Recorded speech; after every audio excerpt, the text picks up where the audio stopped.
1942 में जब इटली के पुराने लीडर मुसोलिनी ने फ्रांस और ग्रेट ब्रिटेन पर वॉर डिक्लेयर किया, तब पूरा देश एक वॉर जोन बन चुका था। लेकिन इसी जंग के बीच मिलान की सड़कों पर एक 7 साल का लड़का लियोनार्डो डेल वेचियो अपनी मां के साथ एक ऑर्फनेज यानी एक अनाथालय की तरफ जा रहा था। लियोनार्डो रोता हुआ जा रहा था क्योंकि उसे लग रहा था कि वो हमेशा के लिए अपनी फैमिली से अलग हो जाएगा। उसे बिल्कुल अंदाजा नहीं था कि ऑर्फनेज में रहना ही उसे वो स्किल सिखा देगा जो एक दिन उसे दुनिया के सबसे बड़े आईवीआर एम्पायर का फाउंडर बना देगी। रेबन, ओकले, परसोल, वोग आईवीआर इन सभी ब्रांड्स को ओन करती है लक्सोटिका, और साथ ही में प्राडा, गुच्ची, अरमानी, वर्साचे, बर्बरी और शिनेल जैसे और भी लग्जरी ब्रांड्स के आईवीआर लाइसेंस लक्सोटिका ही ओन करती है। ये एक ऐसी कंपनी है जिसका नाम तुम्हें पता हो या ना, अगर तुम आईवीआर के शौकीन हो तो तुम डायरेक्टली या इनडायरेक्टली लक्सोटिका के ही कंज्यूमर हो। और इसके ओनर है लियोनार्डो डेल वेचियो, एक ऐसा लड़का जिसका बचपन सिर्फ दर्द और गरीबी में गुजरा।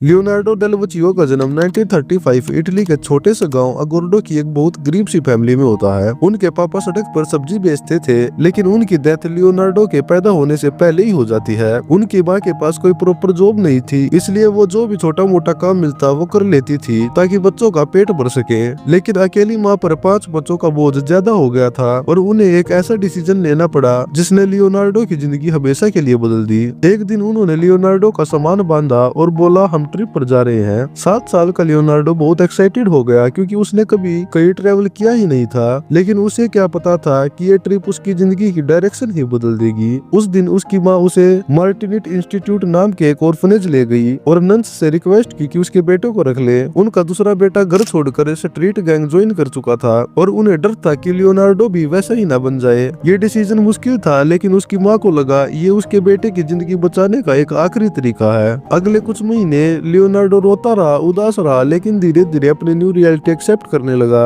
उसे लगता था उसकी माँ ने उसे छोड़ दिया है, वो टूट चुका था और ऑर्फनेज का डिसिप्लिन भी काफी स्ट्रिक्ट था। बहुत स्ट्रिक्ट स्टाफ जिन्हें पनिशमेंट देने में भी हिचकिचाहट नहीं होती थी। लेकिन एक चीज अच्छी भी थी, वहाँ हर लड़के को एक न एक ट्रेड सीखनी पड़ती थी। यही लियोनार्डो को क्राफ्टिंग का टैलेंट मिला और उसने अपने आप से प्रोमिस किया कि वो एक स्किल्ड क्राफ्टमैन बनेगा ताकि कभी भूखा न रहना पड़े और कभी कोई उसे छोड़कर न जाए। 7 साल बाद लियोनार्डो ऑर्फनेज छोड़कर एक अप्रेंटिस बन गया और यही डिसीजन उसके लिए एक टर्निंग पॉइंट बना। 1949 में लियोनार्डो ने मिलान में एक टूल एंड डाई मेकर के शॉप में काम शुरू किया। उसकी पहली सैलरी थी 300 लायर, मतलब आज के हिसाब से सिर्फ 15 यूरो सेंट्स। पैसे इतने कम थे कि वो अपना पेट भी मुश्किल से भर पाता, लेकिन फिर भी एक चीज क्लियर थी, अगर जिंदगी में कुछ बड़ा करना है तो स्किल ही सबसे बड़ा वेपन है। इसलिए उसने डिसाइड किया कि वो जान तोड़ मेहनत करेगा। फैक्ट्री में एक एक्सीडेंट हुआ और उसकी एक उंगली भी चली गई, लेकिन उसने गिव अप नहीं किया। उसे पता था एक गरीब ऑर्फन के पास सिर्फ एक रास्ता है और वो था मेहनत, बहुत ज्यादा मेहनत। लेकिन धीरे धीरे उसे समझ आया कि सिर्फ हार्डवर्क काफी नहीं है, इसलिए अपनी छोटी सैलरी में से कुछ पैसे बचा कर वो रात में डिजाइन स्कूल जाने लगा। यही उसे ग्लासेस के पार्ट्स बनाने का टैलेंट मिला और यही उसका लाइफ चेंजिंग डिस्कवरी भी था।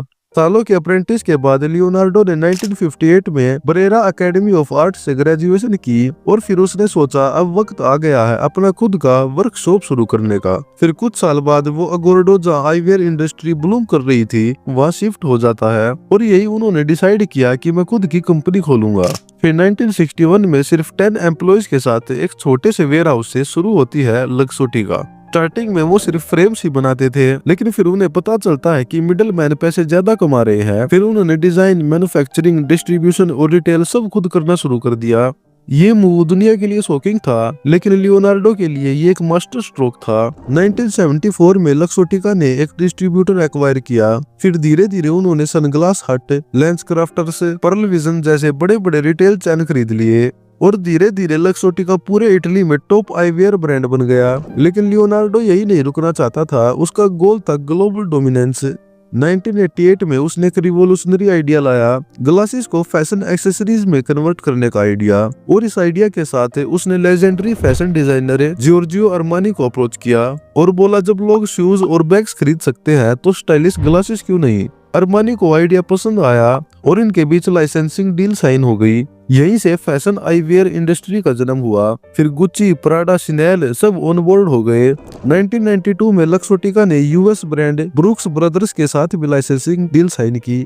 और कंपनी की सेल्स रॉकेट की तरह ऊपर चली गई। सन 2000 तक वो छोटा सा और फेल लड़का इटली के रिचेस्ट बिजनेसमैन में शामिल हो चुका था। टाइम के साथ लक्सोटी का रिटेल में किंग बन गया, लेकिन एक चीज मिसिंग थी, वो थे लेंसिस, और लेंसिस का वर्ल्ड लीडर था एसिलर। फिर 2018 में लक्सोटी का मर्ज हो जाती है एसिलर के साथ, और लक्सोटिका का नाम हो जाता है एजिलर लक्सोटिका। एजिलर एक बहुत बड़ी लेंसिस की कंपनी थी, जिसकी वजह से अब एसिलर लक्सोटिका पूरे आईवीआर वर्ल्ड का बिग बॉस बन गया था। लियोनार्डो इटली के सबसे रिच लोगों में से एक बन चुके थे। इतना बड़ा बिजनेसमैन होने के बाद भी उन्होंने अपने बचपन का स्ट्रगल कभी भूला नहीं था।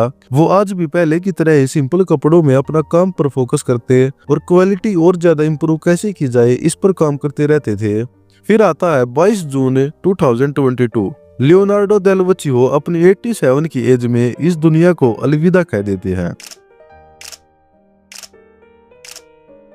लेकिन लियोनार्डो आए तो खाली हाथ थे, लेकिन अपने पीछे एक पूरा एम्पायर छोड़कर गए। अगली बार तुम किसी भी ब्रांड का चश्मा खरीदो तो याद रखना, इस क्वालिटी और डिजाइन के पीछे सिर्फ एक इंसान का हाथ है, लियोनार्डो डेल वचियो।